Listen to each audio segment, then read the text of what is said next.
Muy buenos días para todos. Estamos dando inicio al comité GCC correspondiente al 26 de julio de 2017. En datos económicos se destaca la revisión de crecimiento del Reino Unido, trimestre de este año, confirmando como ese arranque débil, aparentemente ya identificando en cierta manera algún tipo de impacto por lo que es la incertidumbre de las negociaciones del Brexit. En Estados Unidos no hemos tenido anuncios aún, estamos a las nuevas. Recuerden que las ventas de vivienda usada fueron afectadas por, primero que todo, una baja oferta y segundo, altos precios de estos bienes. Y más adelante, hacia las 9:30 de la mañana, la publicación de inventarios de crudo que será explicada de manera detallada por parte de Agustín. Hoy tenemos ya hacia la 1 de la tarde lo que sería la publicación de la decisión de la Reserva Federal, donde el mercado, como hemos manifestado, no espera modificaciones. Eventualmente estará interesado en algún tipo de cambio de lenguaje en lo referente al inicio de del proceso de normalización del tamaño del portafolio que gestiona la Reserva Federal, entiéndase la no reinversión de todos los títulos que están siendo o que vienen venciendo. Esto desde el punto de vista de Estados Unidos. En América Latina, nuevamente reunión del Banco Central de Brasil, donde se espera una reducción de 100 puntos básicos, ya lo hemos venido mencionando durante la última semana, y en Colombia algunas publicaciones de confianza de comercio y de la industria. Interesante también la colocación de títulos en Estados Unidos, 36 billones de dólares en títulos a 5 años. Por lo tanto, pues tenemos una jornada que no creemos sea de mucha sorpresa. Lo único es ver ese comunicado de la Reserva Federal en caso de que haya algún tipo de referencia al inicio del proceso de normalización del tamaño del portafolio de la Reserva Federal en el corto plazo. Algunos analistas entenderían que esto sería en septiembre, pero como manifestábamos, habían ya filtraciones de funcionarios que consideraban que puede aislarse un poco más. Hay que ver si en el mes de septiembre es el punto indicado para este proceso de inicio de normalización. En Europa, el Fondo Monetario Internacional le recomendó al Banco Central Europeo no anticiparse demasiado, cree que es prematuro eliminar el estímulo monetario en este momento. Y en los Estados Unidos, en horas de la tarde de ayer hubo una victoria simbólica del presidente de los Estados Unidos, Donald Trump, donde vio como el Senado tenía una votación 50 a favor, 50 en contra de iniciar el debate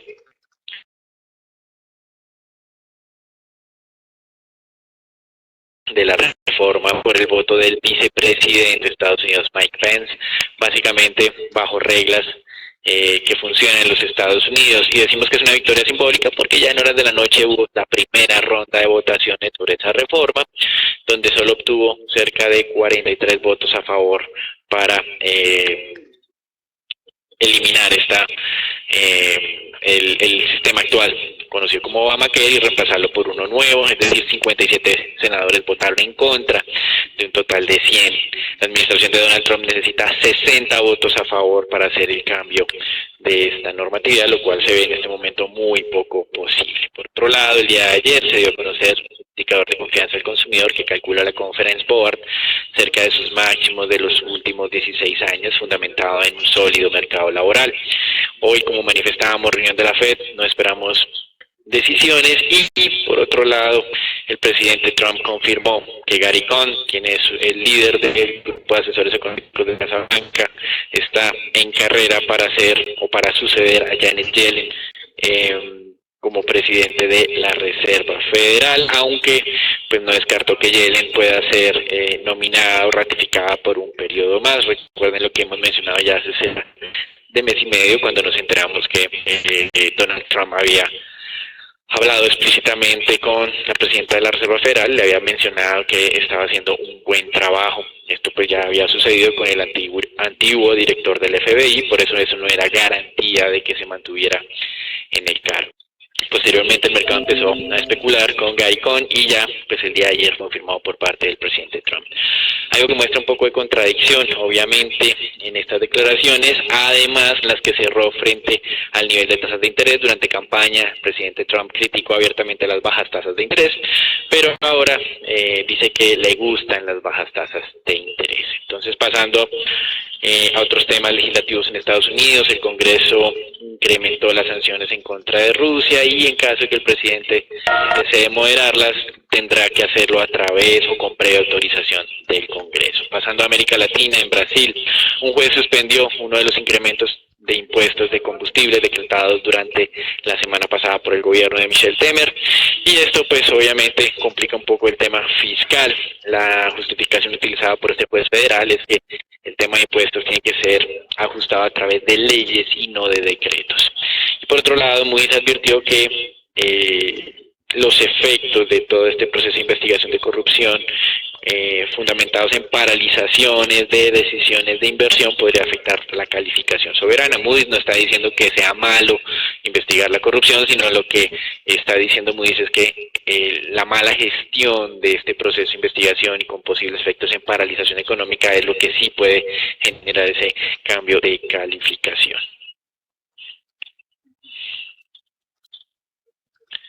Eso es todo por ahora, lo dejamos con Agustín. Bien, esta mañana observamos un mapa principalmente verde en todo el mundo, gracias a los buenos avances que están presentando las materias primas, en particular el petróleo y el cobre, que están dando impulso pues a ese grupo de acciones y también ayudando a impulsar el resto de compañías que continúa entregando unos resultados positivos en lo que tiene que ver con el segundo trimestre del año 2017. También en Estados Unidos, esta mañana los inversionistas pues muy atentos a la potencial ruptura de la zona de los 2.480 puntos para el índice Standard & Poor's.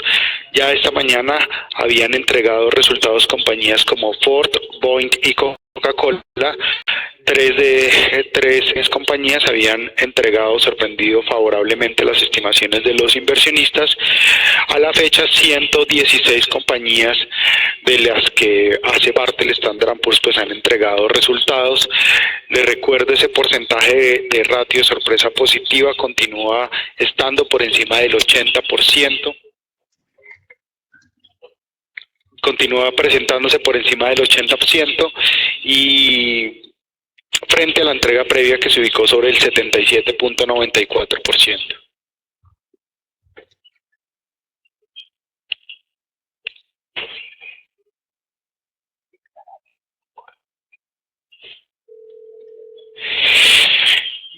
Esta jornada pues, se entregarán resultados compañías como Facebook, Barrick Gold, Alaska Air, Whirlpool, Hershey's, Nasdaq, entre otras compañías.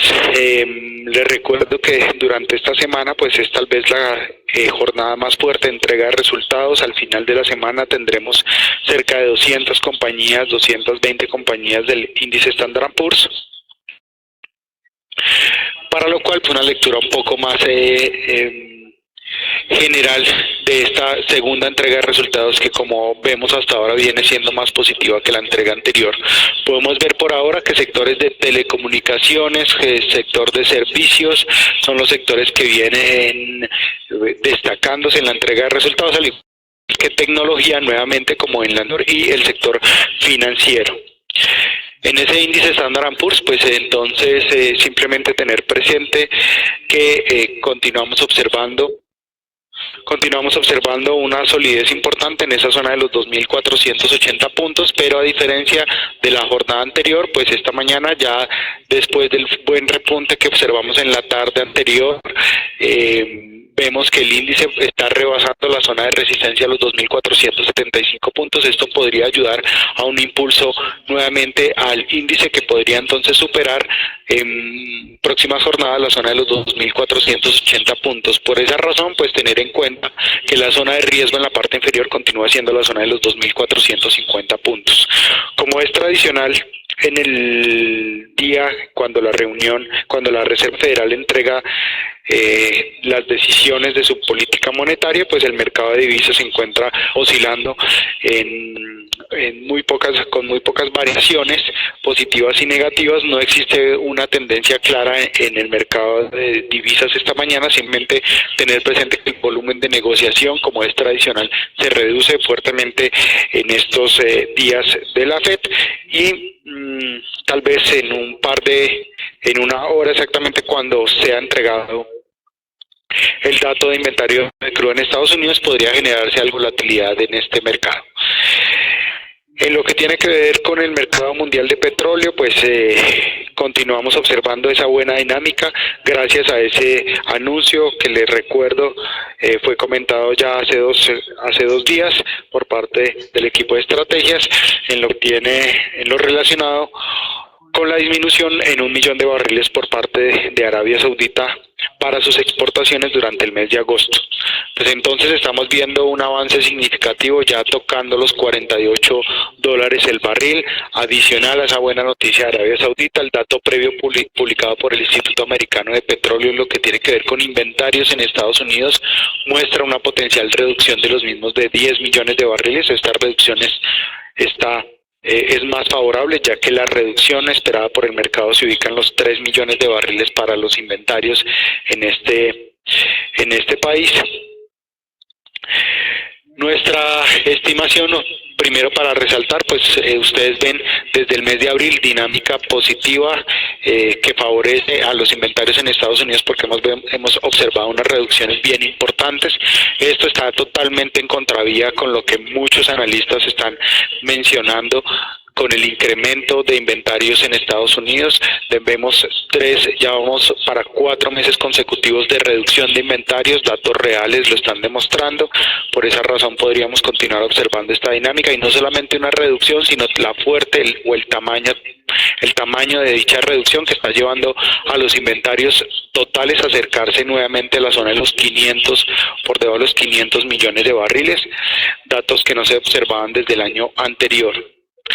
Nuestra estimación entonces para esta fecha está siendo más optimista que el mercado, de hecho, sobre los 11 millones de barriles, lo que continuaría ayudando la dinámica favorable en los precios del crudo por ahora. Simplemente tener alerta sobre la zona de los 46,27, que sería la zona de riesgo sobre este activo.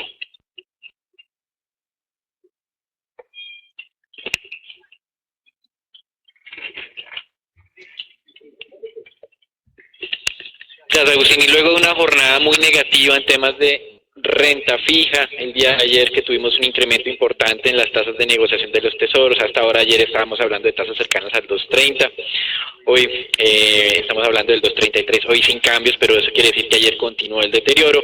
Hoy, como lo mencionaba Agustín, mercado muy quieto ante la expectativa de lo que podría ser la reunión de la Reserva Federal. Sin embargo, como mencionábamos, no se espera un cambio de mensaje radical. Tal vez lo más interesante sería el mensaje sobre lo que sería el inicio del proceso de normalización del tamaño del portafolio gestionado por esta entidad.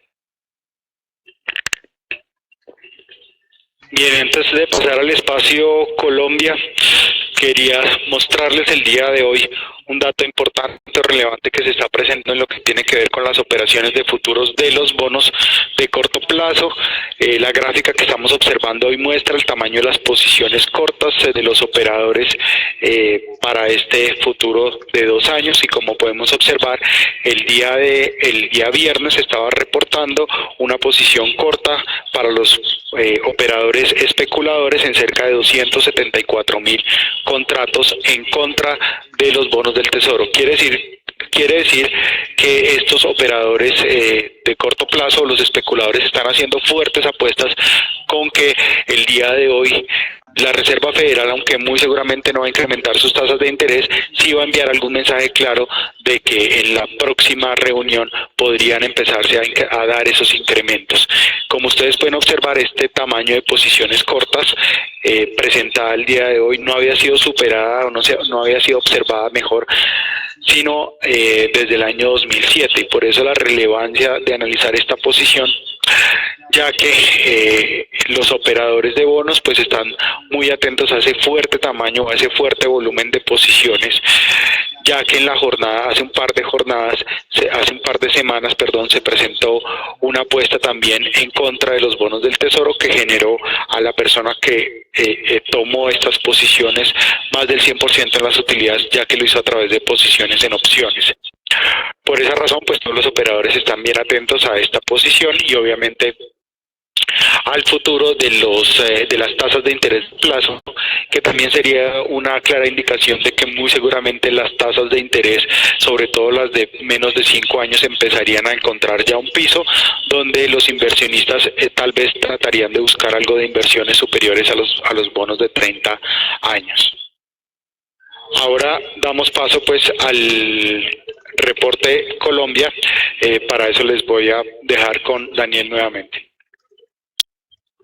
Gracias, Agustín. Con relación al tema colombiano, tenemos varios anuncios muy importantes mostrando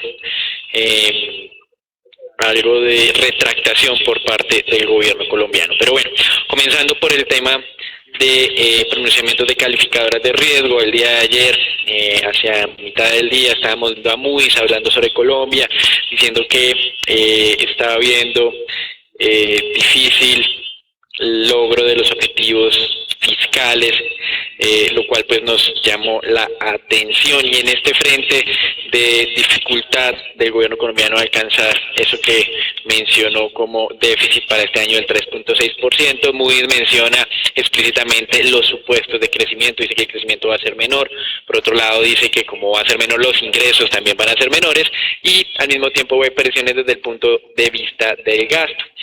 En otro tema que Moody's nos parece que mencionó Moody's sobre Colombia, tiene que ver con el sector financiero, y parece un poco contradictorio luego de lanzar esta advertencia sobre la calificación soberana, y tiene que ver con que los bancos colombianos, en concepto de Moody's, tienen una perspectiva negativa en términos de calificación, pero con lo que ha venido sucediendo en el corto plazo de unas mejoras en sus métricas de capital y menos riesgos desde el punto de vista de rentabilidad de las entidades, considera que puede pasar esto de una perspectiva negativa a una perspectiva estable, recordando eso sí que sigue siendo muy retador el entorno en el que trabajan las entidades financieras colombianas.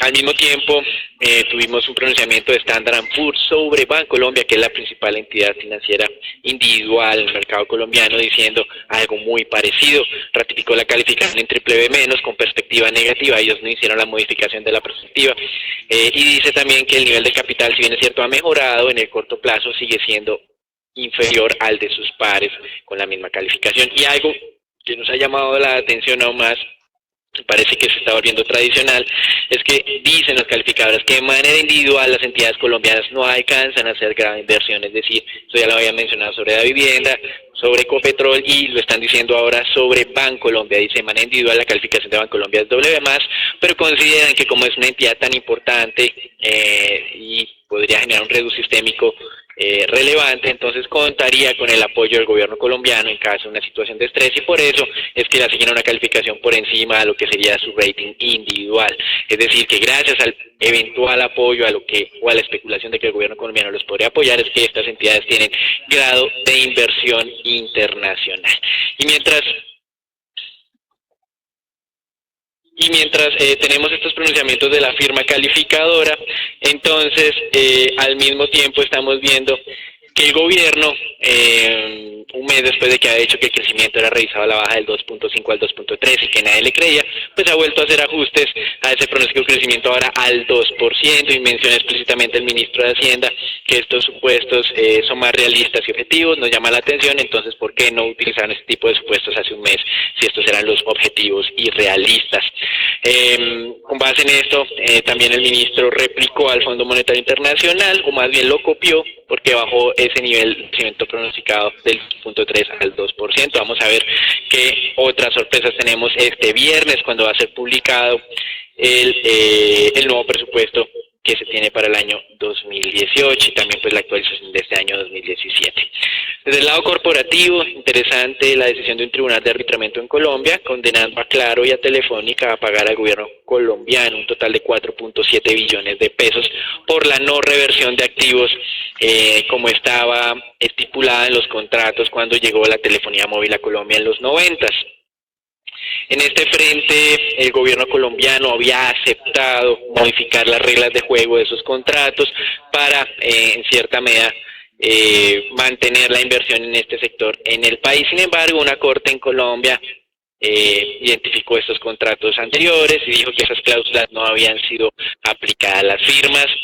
de telecomunicaciones manifestaron que hay un cambio en la manera en cómo está siendo entendida la ley y que por eso, por lo menos por parte de Claro, va a buscar acciones judiciales adicionales para continuar defendiendo sus intereses. Y en el tema de Ecopetrol, el día de ayer mencionábamos que estaba paralizado el oleoducto Calmino Limón Coveñas, se conocieron más detalles, lleva cerca de 57 días paralizados, desde finales de mayo se han tenido cerca de 8 atentados en la infraestructura o en este oleoducto importante en Colombia, pero también se ha visto afectado por continuos robos, hurtos, con la instalación de válvulas ilegales que también han generado desperdicios o derrames. Entonces esto es pues una nueva noticia negativa. Llevamos todo un año con dificultades en el transporte a través de este oleoducto, lo cual pues afecta de manera clara a Ecopetrol. Eso es todo por ahora, los dejamos con Natalia. Buen día para todos. El día de hoy tenemos varios anuncios corporativos. El primero de ellos con relación a Ecopetrol. Ya como lo mencionó Daniel, pero sumado a esto se dio a conocer la fecha para la entrega de resultados del segundo trimestre del año, que se llevaría a cabo el próximo 8 de agosto. Como es usual, esperaríamos que la teleconferencia sería entonces apertura de mercado. Y tendríamos entonces los resultados tanto en español y en inglés para este día. Pasando ahora con Celsia, se dio a conocer que se le otorgó la licencia ambiental para la ejecución de la primera fase del proyecto Caracolí. Este forma parte de uno de los 6 subproyectos que le fueron adjudicados a la organización y que hacen parte del Plan 5 Caribe, el cual fue adjudicado el año anterior. Este es el proyecto más grande en inversión y por supuesto en obras y en el impacto que tendría en cuanto a la provisión de energía a la zona. Celsia manifestó que se está haciendo una inversión total de 470.000 millones en el Plan 5 Caribe y este proyecto en especial, al cual se le adjudicó la licencia ambiental, tendría un costo de 187.000 millones, es decir, cerca del 40% de la inversión total. Y finalmente, el día de hoy, apertura de mercado, se dio a conocer los resultados de Cemex para el segundo trimestre del año. Como vemos, las ventas netas disminuyeron cerca de un 12% para el trimestre, lo que llevaría entonces a un deterioro de la utilidad bruta del 26% y que finalmente no veríamos entonces impactos positivos por parte del segmento no operacional y que llevaría entonces a una utilidad neta del 72% menor en relación a lo que fue registrado para el segundo trimestre del 2016. Como vemos, el EBITDA disminuyó a su vez cerca de un 39% para el segundo trimestre y para lo que lleva del primer semestre del año un 26%. Como vemos, esto no es un panorama nada positivo para las cementeras. Las ventas netas del consolidado se vieron afectadas principalmente por el desempeño en Colombia, panorama que ya hemos observado en el primer trimestre, pero que continúa afectando fuertemente los resultados operacionales. Y la sorpresa fue la variación que tuvimos también en ventas netas en Costa Rica. No solamente vemos que Colombia tuvo una variación del 26% a la baja en las ventas netas, sino que a su vez Costa Rica representaría entonces una disminución del 8% para el trimestre. La primera de ellas, el panorama en Colombia, se dio por condiciones climáticas que afectaron la producción de cemento, y la segunda por Costa Rica, que fue una menor demanda en el sector residencial. Como vemos, el EBITDA también muestra señales de debilitamiento en todos los segmentos geográficos, liderado por Colombia, que como se esperaba tuvo una variación del 63% a la baja en el flujo operativo, y seguido por Panamá, Costa Rica y el resto de Cemex. El consolidado total perdió un 39%, que iría entonces en línea con estos resultados que decepcionan al mercado. En Colombia, como vemos, los volúmenes de cemento, concreto y agregados se verían afectados primero por menores días hábiles, segundo por condiciones climáticas adversas y tercero por la baja demanda que ha presentado el sector en los últimos trimestres. El entorno altamente competitivo en cuanto a precios continúa presionando los precios de cemento, concreto y agregados para el segmento de Colombia. Como vemos, se ha registrado un 23% menores precios para el trimestre y un 23% también en concreto para el trimestre del año. Como vemos, el panorama es difícil en Colombia y puede que llegue a cesar para el segundo semestre del año, pero la empresa depende altamente de estos ingresos al tener una participación de más del 40% en el país y se encuentra bastante optimista sobre las obras 4G y de infraestructura que podrían llevar aún más tiempo en concluirse y que continúan entonces afectando los resultados para el resto del año, por lo que damos entonces en primera instancia una lectura negativa a los resultados de Cemex para el segundo trimestre del año. Pasando ahora con el análisis técnico del mercado local, el índice Colcap cerró sobre los 1.476 puntos. Como vemos, nuestro indicador ha marcado un posible cambio de tendencia después de haber atacado la segunda banda del indicador y como vemos continúa por debajo ligeramente del nivel de referencia de los 1.480 puntos y que por el momento tendríamos entonces que mantener cautela frente a esta tendencia que podría entonces desarrollarse en las próximas jornadas.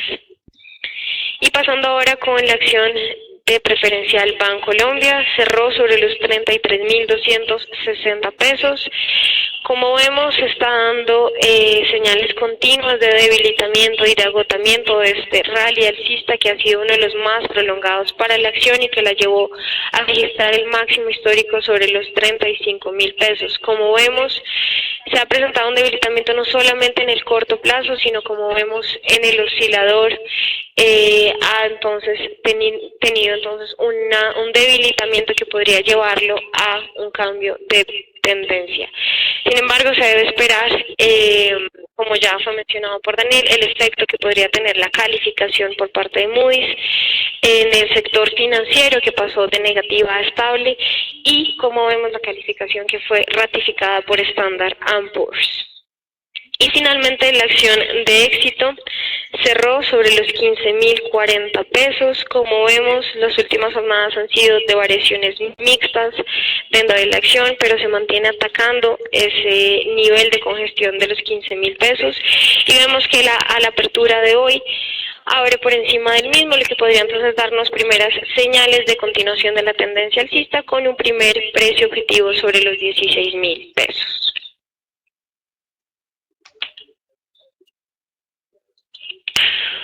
Bien, en el peso colombiano simplemente tener presente que continúa la tendencia alcista que fue anunciada desde el pasado 24 de julio sobre los 3.020 pesos, zonas ideales para tomar posiciones largas cercanas a la zona de los 3.024 pesos, con señal de alerta o zona de riesgo abajo de los 3.017 pesos. Les recuerdo que la zona cercana a los 3.040 pesos es considerada una primera zona de toma de utilidades. Por esa razón, pues toma de posiciones largas ya sobre este nivel de 3.036 donde está operando el tipo de cambio en este momento no serían ideales. Tal vez buscar toma de posiciones largas intradía sobre los 3.030 pesos. Felipe. Buenos días a todos. En el mercado de TES el día de ayer tocamos el stop planteado en la posición larga al 6.5. Hoy ya abre en los lados del 6.54, 6.55. Recordar que les habíamos dicho que la ruptura de ese 6.50 nos llevaría rápidamente a la media móvil 200. Como pueden ver en la gráfica, vemos que ya estamos nomás a 3-4 bancos de lograr ese objetivo de llegar a la media móvil 200. El mercado está en una posición técnica bastante incómoda. No está digiriendo bien la oferta del papel de parte larga, como se viene hoy la subasta de Testas se fija por 600.000 millones.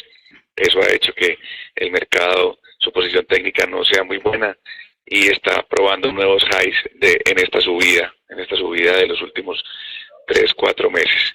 Por el momento recomendamos cautela. vela en las posiciones largas, de estopear los que todavía no han estopeado, porque podríamos ir a buscar el 660, 685, aunque no estamos recomendando cortos. Lo que estamos recomendando es vender la posición larga y esperar nuevas señales de compras, porque creemos que los cortos aquí son sumamente peligrosos. De resto, desearles a todos un excelente día y muchas gracias por participar en nuestro comité diario.